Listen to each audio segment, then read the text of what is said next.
Agora você pode fazer parte do clube de membros do Spurgeon TV. Esses são e-books já disponibilizados para os membros do canal. Todos os dias, novos e-books são adicionados junto com outros benefícios que só os membros têm. Sendo um membro, você passa a ajudar no crescimento desse ministério, tanto na quantidade do que podemos publicar, como na qualidade do material. Nosso propósito é, juntos, atingirmos o maior número de pessoas com solo escritura. Seja um membro do Spurgeon TV. Sermão número 46, pregado na manhã de domingo, 14 de outubro de 1855, por Charles Haddon Spurgeon, na capela de New Park Street, Southwark, Londres, Inglaterra. Spurgeon pregou este sermão quando tinha 21 anos de idade. Senhor, Tu tens sido o nosso refúgio de geração em geração. Salmo 90, verso 1. Moisés foi o autor inspirado de 3 composições devocionais. Primeiro, encontramos Moisés como poeta cantando a canção que é apropriadamente associada à de Jesus no Apocalipse, onde se diz o cântico de Moisés e do Cordeiro. Ele foi poeta na ocasião em que Faraó e seus exércitos foram lançados no Mar Vermelho. Seus capitães escolhidos também foram afogados no Mar Vermelho. Mais adiante em sua vida, descobrimos Moisés no caráter de pregador. Então sua doutrina destilou como orvalho, e sua palavra caiu como a chuva, naqueles capítulos cheios de imagens gloriosas e ricas em poesia que encontramos no livro de Deuteronômio. E agora, nos Salmos, encontramos Moisés como autor de uma oração de Moisés, o homem de Deus. Feliz combinação de poeta, pregador e homem de oração. Quando essas 3 qualidades são encontradas juntas, o homem se torna um gigante entre seus semelhantes. Frequentemente acontece que o homem que prega tem pouca poesia, e o homem que é poeta não seria capaz de pregar e recitar seus poemas diante de grandes assembleias, sendo apenas apto para escrevê-los sozinho. É uma combinação rara quando a verdadeira devoção, o espírito poético e a eloquência se encontram no mesmo homem. Você verá neste salmo uma profundidade maravilhosa de espiritualidade. Você notará como o poeta se transforma no homem de Deus e como, perdido em si mesmo, ele canta a sua própria fragilidade, declara a glória de Deus e pede que a bênção de seu Pai Celestial sempre repouse sobre sua cabeça. Este primeiro versículo terá um interesse peculiar se você lembrar o lugar onde Moisés estava quando fez essa oração. Ele estava no deserto. Não em alguns dos salões do faraó, nem em uma habitação na terra de Gósen, mas no deserto. E talvez, do topo da colina, olhando para as tribos de Israel enquanto montavam suas tendas e marchavam, ele pensou: pobres viajantes, raramente descansam em algum lugar, não têm uma habitação fixa onde possam morar. Aqui não tem cidade permanente. Mas ele levantou os olhos e disse: Senhor, Tu tens sido o nosso refúgio de geração em geração. Passando os olhos pela história, ele viu um grande templo onde o povo de Deus habitou. E com seu olho profético rolando com um frenesi sagrado, ele podia prever que, ao longo de toda a eternidade, os especialmente escolhidos de Deus poderiam cantar: Senhor, Tu tens sido o nosso refúgio de geração em geração. Tomando este versículo como tema de nosso discurso esta manhã, primeiro iremos explicá-lo. E então tentaremos fazer o que os antigos puritanos chamavam de melhorá-lo, entre aspas. O que não significa melhorar o texto, mas melhorar um pouco as pessoas pela consideração do versículo. Primeiro, tentaremos explicá-lo um pouco. Aqui está uma habitação. Senhor, Tu tens sido a nossa habitação. E em segundo lugar, se posso usar uma palavra tão comum, aqui está o arrendamento dela. Tu tens sido a nossa habitação de geração em geração. Primeiro, aqui está uma habitação. Senhor, Tu tens sido a nossa habitação. O poderoso Jeová, que preenche toda a imensidão, o eterno, o grande eu sou, não se recusa a permitir que se façam figuras sobre ele mesmo. Embora seja tão alto que o olho do anjo não viu, embora seja tão exaltado que a asa do querubim não o alcançou, embora seja tão grande que a extensão máxima das viagens dos espíritos imortais nunca descobriu o limite de si mesmo, ele não se opõe a que seu povo fale dele de maneira tão familiar e diga: Jeová, tu tens sido a nossa habitação. Entenderemos melhor essa figura contrastando o pensamento com o estado de Israel no deserto e, em segundo lugar, mencionando algumas coisas como comparação que são peculiares à nossa casa e que nunca poderíamos desfrutar se não possuíssemos uma habitação própria. Primeiro, contrastaremos este pensamento: Senhor, tu tens sido a nossa habitação, com a posição peculiar dos israelitas enquanto viajavam pelo deserto. Observamos primeiro que eles devem ter estado em um estado de grande inquietação. Ao cair da noite, ou quando a coluna parava seu movimento, as tendas eram armadas e eles se deitavam para descansar. Talvez na manhã seguinte, antes do nascer do sol, a trombeta soasse. Eles se levantassem de seus leitos e descobriam que a arca estava em movimento e a coluna de fogo e nuvem estava liderando o caminho através das passagens estreitas da montanha, subindo a encosta ou ao longo do deserto árido. Eles mal tinham tempo para arrumar suas pequenas propriedades em suas tendas e deixar tudo confortável para si antes de ouvirem o som de "Vamos, vamos, vamos". Este não é o seu descanso. Vocês devem continuar a jornada em direção a Canaã. Eles não podiam plantar um pequeno pedaço de terra ao redor de sua tenda. Não podiam organizar sua casa e seus móveis. Não podiam se apegar ao local. Mesmo que agora seu pai tenha sido enterrado em um lugar onde uma tenda permaneceu por um tempo, ainda assim, eles deviam partir. Não podiam ter apego ao lugar. Não podiam ter nada do que chamamos de conforto, paz e tranquilidade, mas sempre viajando, sempre em movimento. Além disso, tão expostos estavam que nunca podiam estar muito confortáveis em suas tendas. Às vezes, a areia, com o cimão quente por trás, atravessava a tenda e os cobria quase até o sepultamento. Em muitas ocasiões, o sol quente os queimava e a lona mal servia de proteção.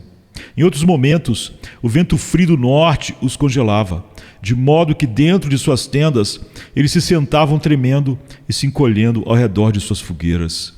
Eles tinham pouco conforto. Mas eis o contraste que Moisés, o homem de Deus, discerne com gratidão. Tu não és nossa tenda, mas nosso refúgio. Embora estejamos inquietos aqui, embora sejamos lançados de um lado para o outro por tribulações, embora viajemos por um deserto e encontremos um caminho áspero, embora, quando nos sentamos aqui, não saibamos o que é conforto, ó Senhor, em Ti possuímos todos os confortos que uma casa pode oferecer. Temos tudo o que uma mansão ou palácio pode dar ao príncipe, que pode se recostar em seu sofá e descansar em sua cama de plumas. Senhor, Tu és para nós conforto, Tu és uma casa e habitação. Você já soube o que é ter Deus como sua habitação no sentido de conforto? Você sabe o que é, quando tem tempestades atrás de você, sentir-se como um pássaro do mar, levado à terra pela própria tempestade? Você sabe o que é, quando às vezes foi enjaulado pela adversidade, ter a corda cortada pela graça divina? E como o pombo que voa imediatamente para seu pombal, você se lançou através do éter e se encontrou em Deus? Você sabe o que é, quando está sendo lançado nas ondas, descer nas profundezas da divindade e lá regozijar-se que nenhuma onda de problema perturba seu espírito, mas que você está serenamente em casa com Deus, seu próprio Pai Todo-Poderoso? Pode você, em meio a toda a inquietação dessa jornada no deserto, encontrar conforto ali? É o peito de Jesus um doce travesseiro para sua cabeça? Pode você deitar-se assim no seio da divindade? Pode você colocar-se na corrente da providência e flutuar sem luta, enquanto os anjos cantam ao seu redor, divinamente guiado, divinamente conduzido? Estamos levando você ao longo da corrente da providência para o oceano da bem-aventurança eterna. Você sabe o que é descansar em Deus, abandonar toda a preocupação, afastar a ansiedade e lá, não em imprudência de espírito, mas em uma santa despreocupação, não se preocupar com nada, mas em tudo, pela súplica, fazer conhecidos seus pedidos a Deus? Se assim for, você compreendeu a primeira ideia. Senhor, Tu tens sido nosso refúgio por todas as gerações. Além disso, os israelitas estavam muito expostos a todos os tipos de criaturas nocivas, devido ao fato de residirem em tendas e seus hábitos de vagar. Em um momento, a serpente ardente era seu inimigo. À noite, os animais selvagens rondavam ao redor deles. Se aquela coluna de fogo não fosse uma parede de fogo ao redor deles e uma glória em seu meio, todos poderiam ter caído presa dos monstros selvagens que vagavam pelos desertos. Encontraram piores inimigos na humanidade. Os amalequitas desciam das montanhas. Hordas selvagens e errantes os atacavam constantemente. Nunca se sentiam seguros, pois eram viajantes em uma terra inimiga. Estavam apressando-se através de uma terra onde não eram bem-vindos, para outra terra que estava fornecendo meios para se opor a eles quando chegassem. Tal é o cristão. Ele está viajando através de uma terra inimiga. Todos os dias está exposto ao perigo. Sua tenda pode ser derrubada pela morte. O caluniador está atrás dele. O inimigo declarado está à sua frente. A besta selvagem que ronda a noite e a pestilência que assola ao meio-dia buscam continuamente sua destruição. Ele não encontra descanso onde está. Sente-se exposto. Mas diz Moisés: embora vivamos em uma tenda exposta a feras selvagens e homens ferozes, ainda assim tu és nossa habitação. Em ti não encontramos exposição. Dentro de ti encontramos segurança e em tua gloriosa pessoa habitamos como em uma torre de defesa inexpugnável, seguro de todo medo e alarme, sabendo que estamos seguros.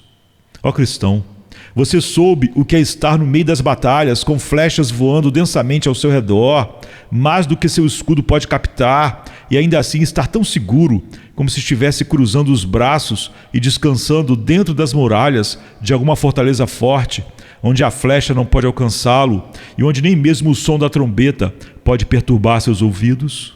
Você já soube o que é habitar em segurança em Deus, entrar no Altíssimo e rir com desdém da raiva, das carrancas, dos desprezos, da calúnia e difamação dos homens? Subir ao lugar sagrado do pavilhão do Altíssimo e permanecer sob a sombra do Onipotente, sentindo-se seguro? E note, você pode fazer isso. Em tempos de peste é possível caminhar no meio da cólera e da morte, cantando: pragas e mortes ao meu redor voam, até ele querer, eu não posso morrer. É possível estar exposto ao máximo grau de perigo e ainda sentir uma serenidade sagrada que podemos rir do medo. Grande demais, poderoso demais, forte demais através de Deus para se curvar por um momento a covardia do tremor. Sabemos em quem temos crido. Estamos persuadidos de que Ele é capaz de guardar o que lhe confiamos.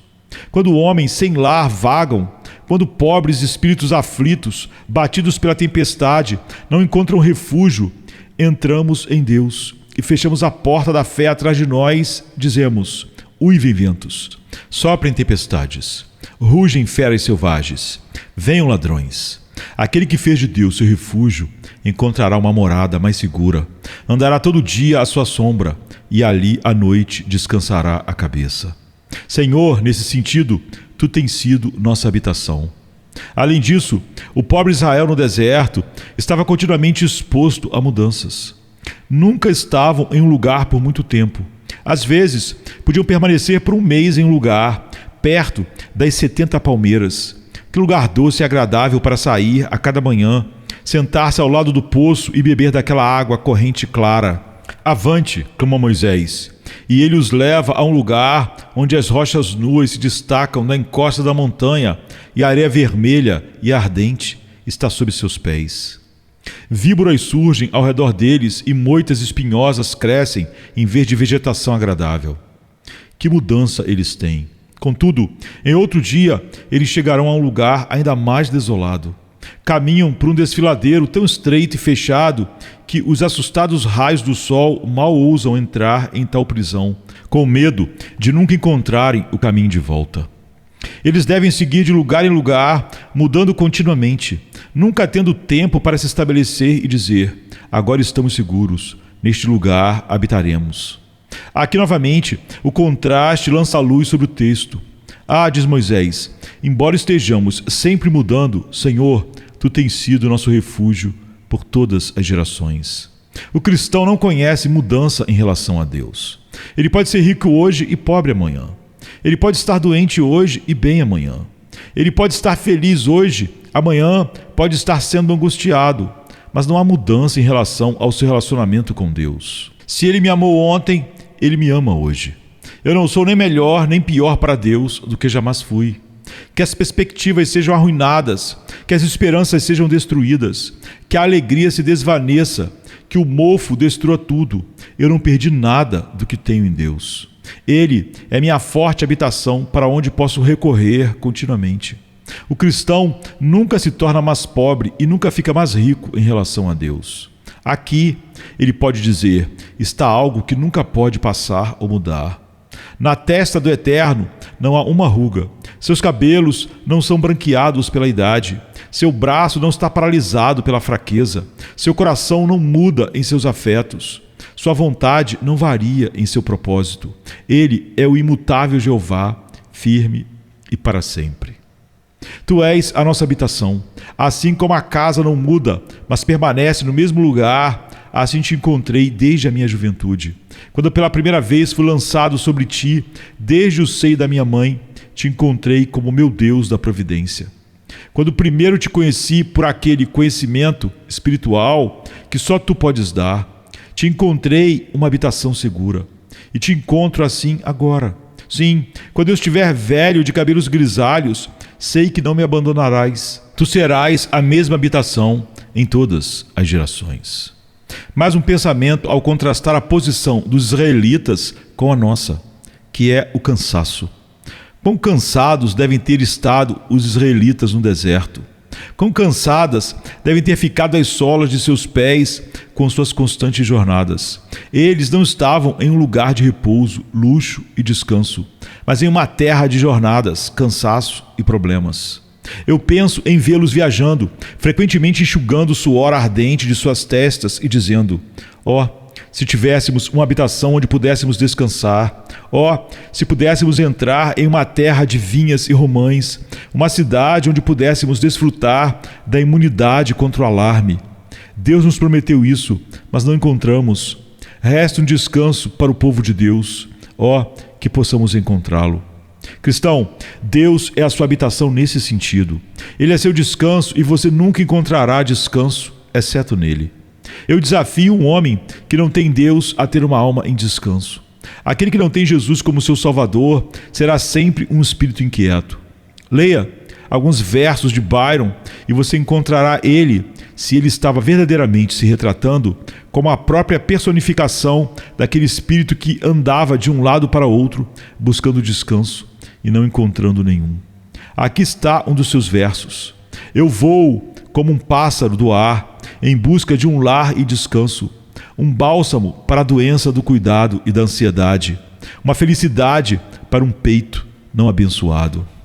Leia a vida de qualquer homem que não teve justificação pelo Evangelho ou não teve conhecimento de Deus, e você encontrará que eles eram como o pobre pássaro que teve seu ninho destruído e não sabia onde descansar, voando, vagando e buscando uma habitação. Alguns de vocês tentaram encontrar descanso fora de Deus. Vocês procuraram encontrá-lo em sua riqueza, mas feriram a cabeça ao deitá-la naquele travesseiro. Vocês procuraram em um amigo, mas o braço desse amigo foi um caniço quebrado, onde esperavam que fosse uma parede de força. Vocês nunca encontrarão descanso exceto em Deus. Não há refúgio senão nele. Ó, quão repousante e sereno é estar nele.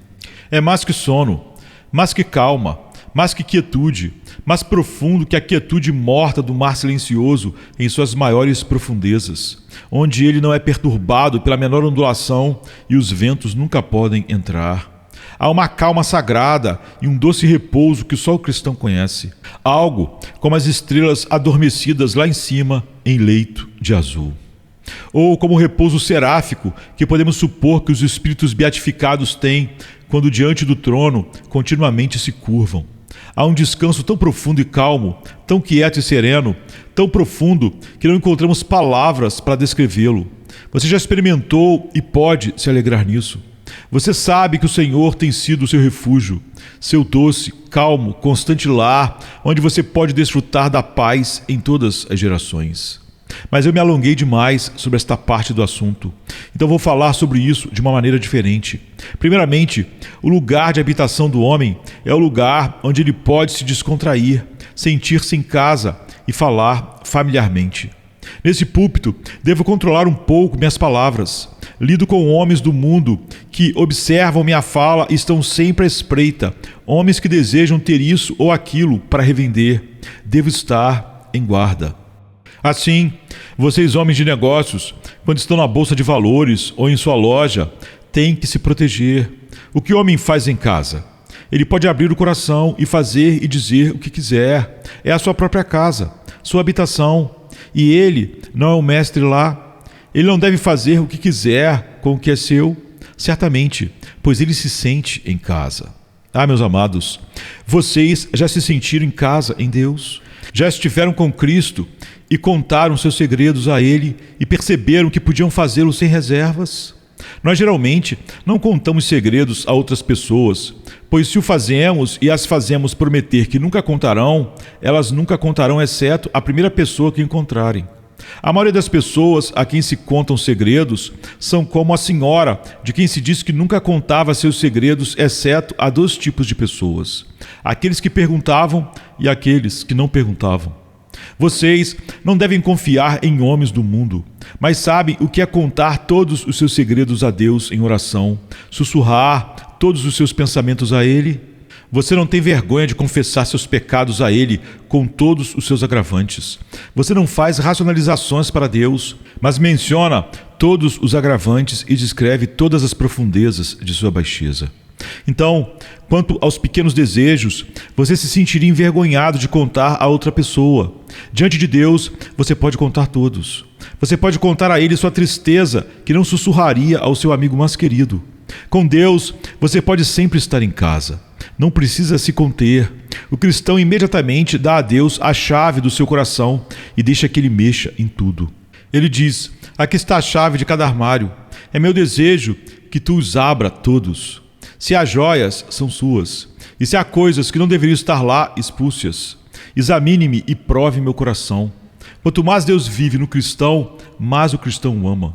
Quanto mais vezes Deus vem visitá-lo, mais ele ama seu Deus. E Deus ama seu povo ainda mais quando eles são íntimos com ele.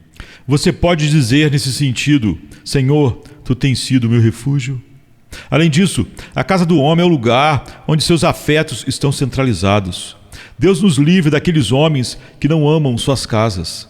Existe um homem tão vil, tão morto, que não tem afeto por sua própria casa? Se sim, certamente a centelha do cristianismo deve ter morrido completamente. É natural que os homens amem suas casas. É espiritual que eles as amem ainda mais. Em nossas casas encontramos aqueles a quem devemos e sempre estaremos mais ligados. Lá, nossos melhores amigos e parentes moram. Quando vagamos, somos como pássaros que deixaram seus ninhos e não podem encontrar um lugar fixo. Queremos voltar e ver novamente aquele sorriso, apertar mais uma vez aquela mão amorosa e encontrar que estamos com aqueles a quem os laços de afeição nos uniram. Queremos sentir, e todo homem cristão sentirá, em relação à sua própria família, que eles são a urdidura e a trama de sua natureza, que ele se tornou uma parte e parcela deles, e lá ele centraliza seu afeto. Ele não pode se dar ao luxo de esbanjar seu amor em todos os lugares. Ele o centraliza naquele local particular, aquele oásis neste mundo deserto e escuro. Homem cristão, Deus é sua habitação nesse sentido. Você entregou toda a sua alma a Deus. Você sente que pode trazer todo o seu coração a Ele e dizer: ó Deus, eu te amo de todo o coração. Com a mais apaixonada sinceridade, eu te amo. Ó ídolo mais querido que conheci, seja qual for esse ídolo, ajuda-me a arrancá-lo do trono e adorar somente a Ti. Ó Deus, embora às vezes eu me desvie, ainda Te amo em meus desvios e meu coração está fixado em Ti. Embora a criatura me engane, eu detesto essa criatura. Ela é para mim como a maçã de Sodoma. Tu és o mestre da minha alma, o imperador do meu coração. Não vice-rei, mas rei dos reis. Meu espírito está fixado em Ti como o centro da minha alma. Tu és o mar do amor onde todos os meus prazeres rolam, o círculo onde minhas paixões se movem, o centro da minha alma. Ó Deus, Tu tens sido nosso refúgio por todas as gerações. Minha próxima observação é sobre o arrendamento desta habitação. Deus é a habitação do crente. Às vezes, vocês sabem, as pessoas são despejadas de suas casas ou suas casas desmoronam sobre suas cabeças. Isso nunca acontece com a nossa. Deus é nossa habitação por todas as gerações. Vamos olhar para trás nos tempos passados e encontraremos que Deus tem sido nossa habitação. A velha casa da nossa infância. Quem não ama o lugar da nossa infância, o antigo telhado, a velha cabana? Não há vila no mundo que seja metade tão boa quanto aquela vila específica onde nascemos. É verdade, os portões e estacas e postes foram alterados, mas ainda há um apego a essas velhas casas. A velha árvore no parque e a velha torre coberta de era. Pode não ser muito pitoresco, talvez, mas amamos ir vê-lo. Gostamos de ver os lugares da nossa infância. Há algo agradável nesses antigos degraus onde o relógio costumava ficar, e a sala onde a avó costumava ajoelhar-se e onde fazíamos a oração familiar. Não há lugar como aquela casa, afinal. Bem, amados, Deus tem sido a habitação dos cristãos nos anos passados. Cristão, sua casa é de fato uma casa venerável, e você tem morado nela há muito tempo. Você morou lá na pessoa de Cristo muito antes de ser trazido a este mundo pecaminoso. E será sua habitação por todas as gerações. Você nunca precisará pedir outra casa. Você sempre estará contente com aquela que tem. Você nunca desejará mudar sua habitação, pois Ele é a sua habitação em todas as gerações. Deus lhe conceda saber o que é tomar esta casa em seu longo arrendamento e sempre ter Deus como sua habitação. Agora vem melhorar este texto um pouco. Primeiro, vamos melhorá-lo para autoexame. Como podemos saber se somos cristãos ou não, se o Senhor é nossa habitação e será por todas as gerações? Darei algumas dicas para o autoexame, referindo-me a várias passagens que encontrei na primeira epístola de João. É notável que quase o único escritor das Escrituras que fala de Deus como uma habitação é aquele apóstolo mais amoroso, João, de cuja epístola temos lido. Ele nos dá, no 12º versículo do 4º capítulo, um meio de saber se estamos vivendo em Deus. Se nos amamos uns aos outros, Deus permanece em nós e o seu amor é aperfeiçoado em nós. E novamente, mais adiante, ele diz: e nós conhecemos e cremos no amor que Deus tem por nós. Deus é amor, e aquele que permanece no amor permanece em Deus e Deus nele. Você pode então dizer se é um inquilino desta grande casa espiritual pelo amor que tem pelos outros. Você tem amor pelos santos? Bem, então você é um santo. Os bodes não amarão as ovelhas, e se você ama as ovelhas, é uma evidência de que você é uma ovelha. Muitos dos membros fracos da família do Senhor nunca conseguem obter outra evidência de sua conversão além desta. Sabemos que passamos da morte para a vida porque amamos os irmãos. Embora isso seja uma evidência muito pequena, é uma daquelas que a fé mais forte muitas vezes não pode obter algo muito melhor. Se eu não amo a Deus, amo seu povo. Se eu não sou cristão, amo sua casa. O quê? O diabo lhe disse que você não pertence ao Senhor? Pobre coração fraco, você ama verdadeiramente o povo do Senhor, porque são o povo do Senhor? Sim, você diz. Eu amo ver os rostos deles e ouvir suas orações. Eu poderia quase beijar a bainha de suas vestes. É assim? E você ajudaria e daria a eles se estivessem pobres? Você os visitaria se estivessem doentes e cuidaria deles se precisassem de ajuda? Ah, sim. Então não tema. Você que ama o povo de Deus deve amar o Mestre. Sabemos que habitamos em Deus se amamos uns aos outros. No 13º versículo, há outro sinal. Nisto conhecemos que estamos nele, e ele em nós, pois ele nos deu do seu Espírito. Já tivemos o Espírito de Deus em nós? Essa é uma das perguntas mais solenes que posso fazer. Muitos de vocês sabem o que é ser excitado por sentimentos espirituais pensando se nunca tiveram o Espírito de Deus. Muitos de nós temos tremido grandemente por temer que não tenhamos recebido esse Espírito. Já me examinei dezenas de vezes, de diferentes maneiras, para ver se realmente sou possuidor do Espírito de Deus ou não. Eu sei que as pessoas do mundo zombam da ideia e dizem: é impossível para alguém ter o Espírito de Deus, então é impossível para alguém ir para o céu. Pois devemos ter o Espírito de Deus, devemos nascer de novo do Espírito antes de podermos entrar lá. Que pergunta séria é essa? Tenho eu o Espírito de Deus em mim? É verdade, minha alma às vezes é elevada e sinto que poderia cantar como um serafim. É verdade, às vezes sou derretido pela devoção profunda e poderia orar com terrível solenidade. Mas os hipócritas também podem, talvez. Tenho eu o Espírito de Deus?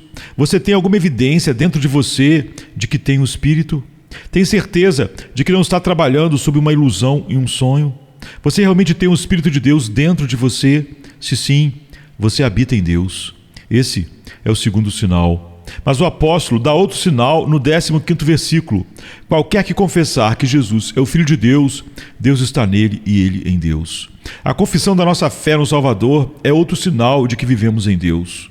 Ó coração pobre, você não pode vir sob esse sinal. Você pode ter pouca ousadia, mas não pode dizer, eu acredito no nome do Senhor Jesus Cristo. Se sim, você habita em Deus. Se você diz isso verdadeiramente e isso toma o seu coração de paixão. Muitos de vocês, eu sei, dizem, quando ouço um sermão, sinto-me afetado por ele. Quando estou na casa de Deus, sinto-me como um filho de Deus. Mas os negócios, cuidados e problemas da vida me afastam e então temo que não sou. Mas você pode dizer, eu acredito em Cristo, não porque quero algo, mas porque quero Ele. Não pelo que Ele pode me dar, nem mesmo perdão, mas por Ele mesmo, que tem agora um valor infinito para mim e acende todas as minhas afeições, mesmo na escuridão da noite. Eu sei que me lanço sobre sua misericórdia e espero ser salvo apenas pelos méritos e justiça dEle. Então, não diga que não é um filho de Deus, se você tem tal fé. Mas há mais um sinal pelo qual devemos nos examinar no 3º capítulo, 24º versículo. E aquele que guarda os seus mandamentos, nele está e ele nele. A obediência aos mandamentos de Deus é um sinal abençoado de habitar em Deus. Alguns de vocês têm muita conversa religiosa, mas não muita caminhada espiritual.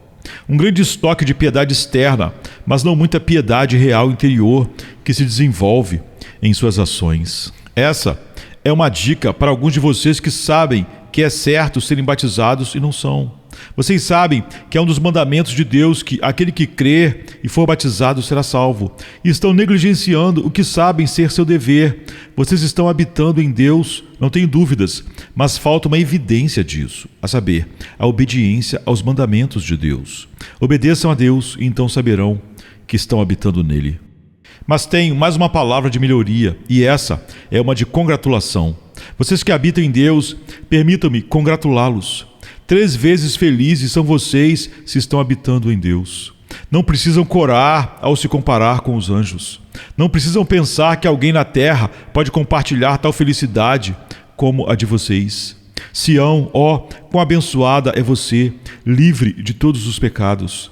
Agora você é, através de Cristo, feita para habitar em Deus e, portanto, está eternamente segura.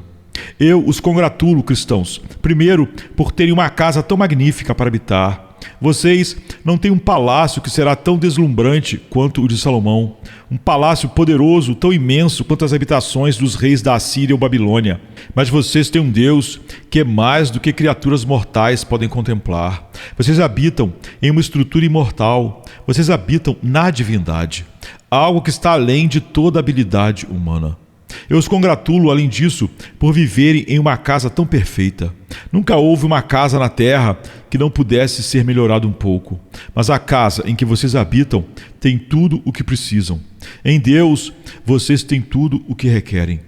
E os congratulo, além disso, por viverem em uma casa que durará para sempre. Um lugar de habitação que não passará. Quando este mundo tiver sido dispersado como um sonho, quando, como a bolha na onda, a criação tiver desaparecido, quando todo este universo tiver se apagado como uma fagulha de uma brasa que se extingue, sua casa viverá e permanecerá mais imperecível do que o mármore, mais sólida do que o granito, autoexistente como Deus, pois é Deus. Sejam felizes, então, e mostrem sua felicidade ao mundo inteiro. Agora, por fim, uma palavra de admoestação e aviso para alguns de vocês.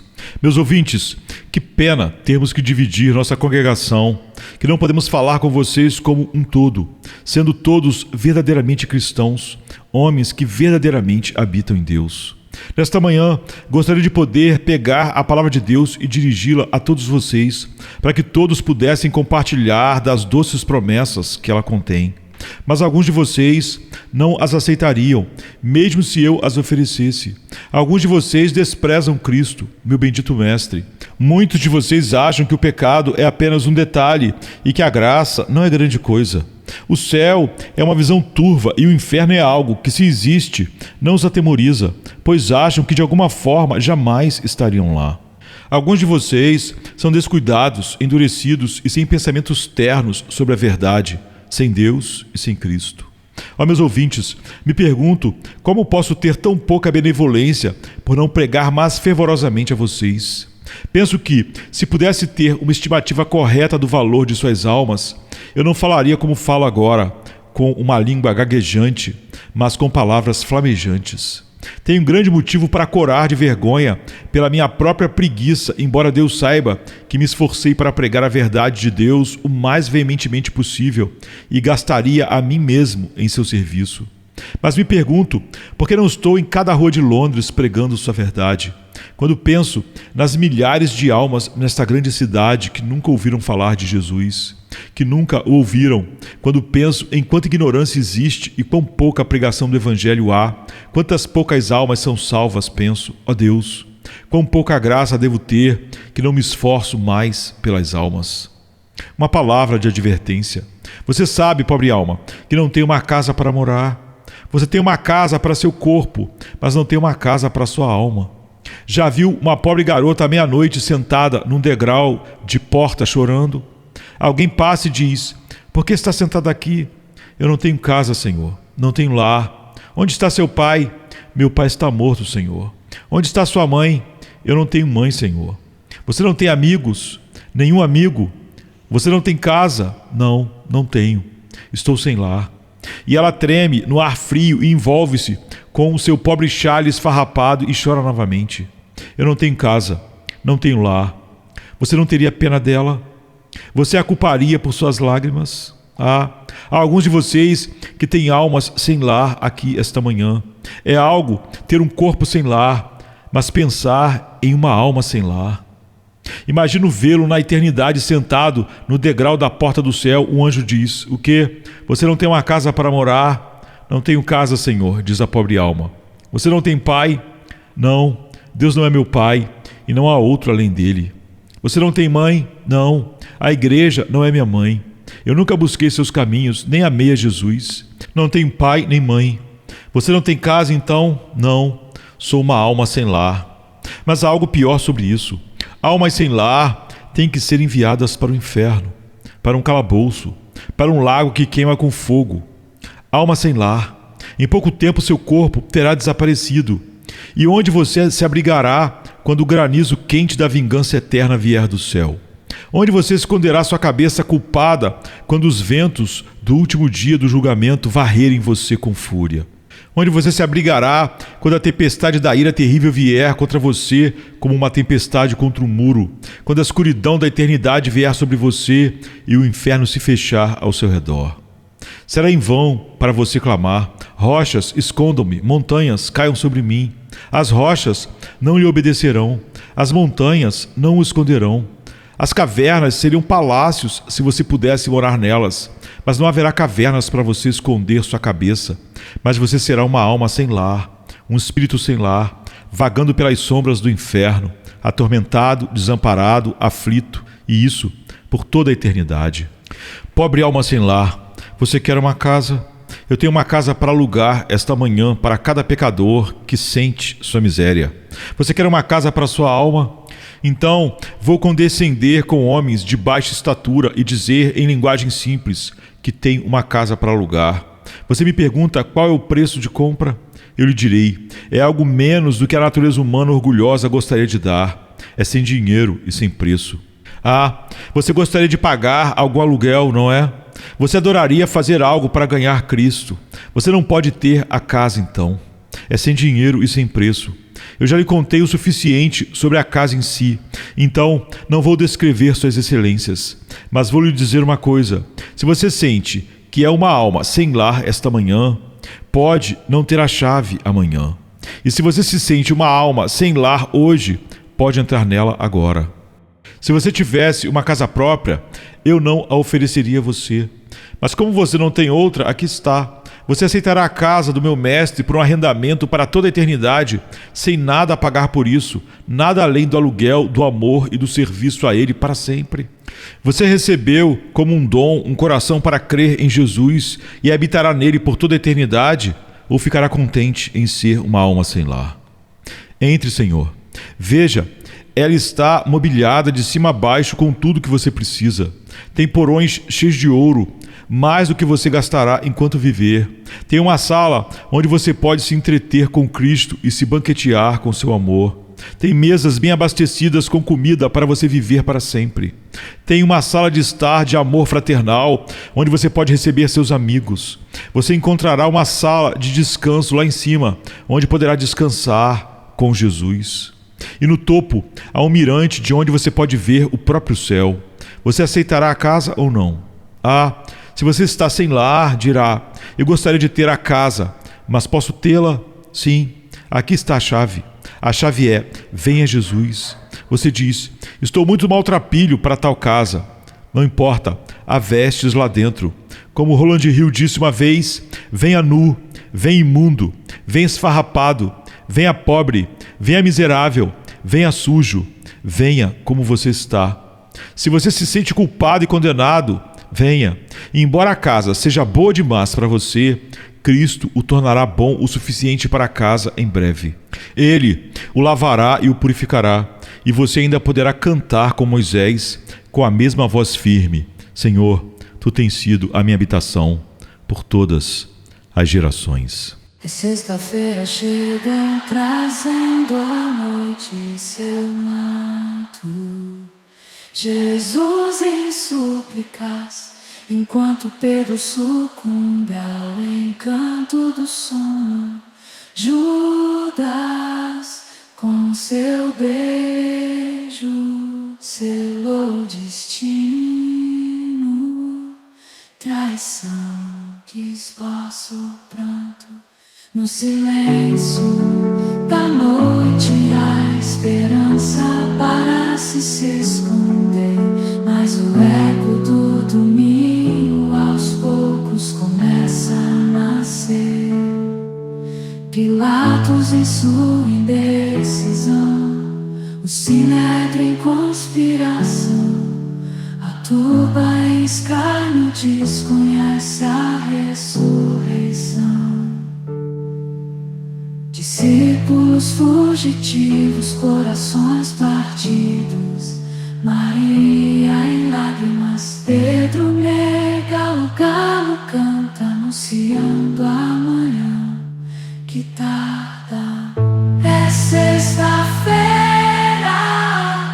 clama a criação, mas o domingo se anuncia, trazendo redenção.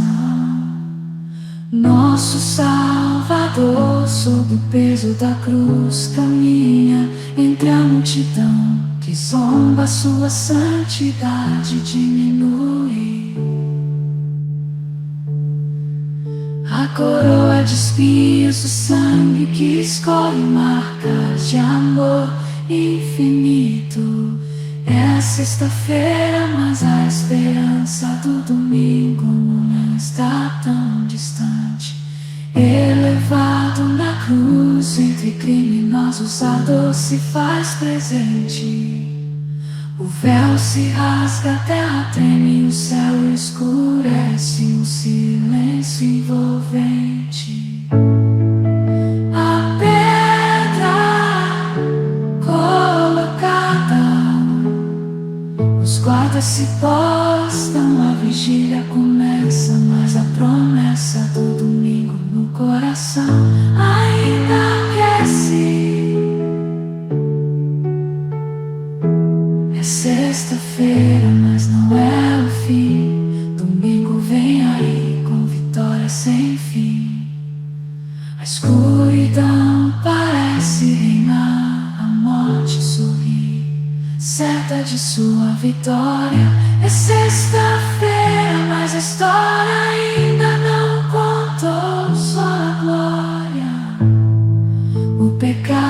ajuda a ter vencido. A esperança parece falhar, mas a luz do domingo já começa a brilhar. O túmulo agora vazio, a pedra removida, Jesus ressuscitou, trazendo vida.